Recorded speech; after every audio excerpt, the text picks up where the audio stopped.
along with Kentucky and South Carolina getting it on in Columbia on Saturday night. The first SEC Eastern Division showdown between expected contenders, Tennessee taking on Florida in the Swamp. Of course, the Gators not playing last week because of Hurricane Irma and wreaking havoc with the area and their particular practice sessions and plans in preparation for that game. So I guess in a sense, they couldn't take advantage of the 2 weeks in preparation for Tennessee. They didn't know that there would be 2 weeks of prep for the Vols.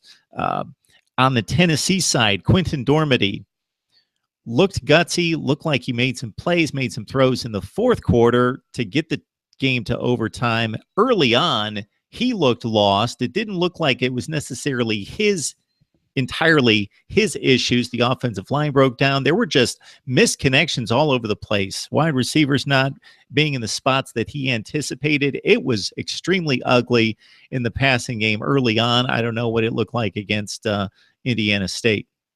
So to your first point, there's a discussion out there. Would you rather be Florida and kind of have an offense that wasn't executing well and then have to wait 2 weeks to get back in a game time situation, or would you rather be Tennessee, who's tested, but this will be their third game in 13 days?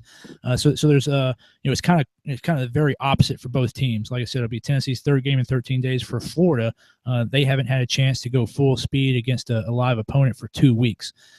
So it's kind of the opposite. The two teams bring in opposite circumstances. Of course, Tennessee's worried a little bit about exhaustion, but it's third game of the season, so that shouldn't be a factor. And they played Indiana State last week, so there's I think the 3 games in 13 days may be a little bit overplayed.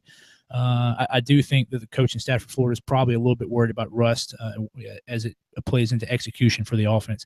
As far as Quinten Dormady goes, he started out the Georgia Tech game. I think it was clear that he was nervous when his mechanics. He was opening his hips as he was delivering the ball in the pocket, and that's almost always a little bit of nervousness from a quarterback that's not mechanically sound.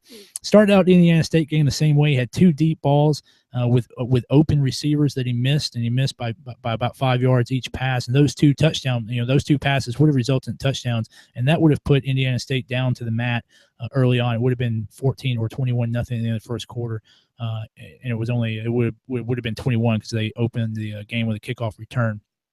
But they kind of let Indiana State, kind of hang around for a little bit. Indiana State was never able to get momentum, but those deep throws early that were missed allowed Indiana State to kind of hang around and kind of make that a ho-hum game, as opposed to the blowout that Tennessee fans were hoping for. So I think that's one of my keys to the game this week. If Tennessee can get that vertical passing game going and get a couple first downs down the field with Dormady throwing, I think that's going to loosen up the Florida defense a little bit, and it will allow Tennessee's best weapon, which right now is John Kelly, on the off-tackle running and the inside running. I think he'll loosen the Florida defense up to allow Kelly to do what he does. So I look for Tennessee to come out and try to establish that vertical passing game in the first drive or two. And if Dormady is sharp, I think Tennessee has a real good chance to take control of the game early.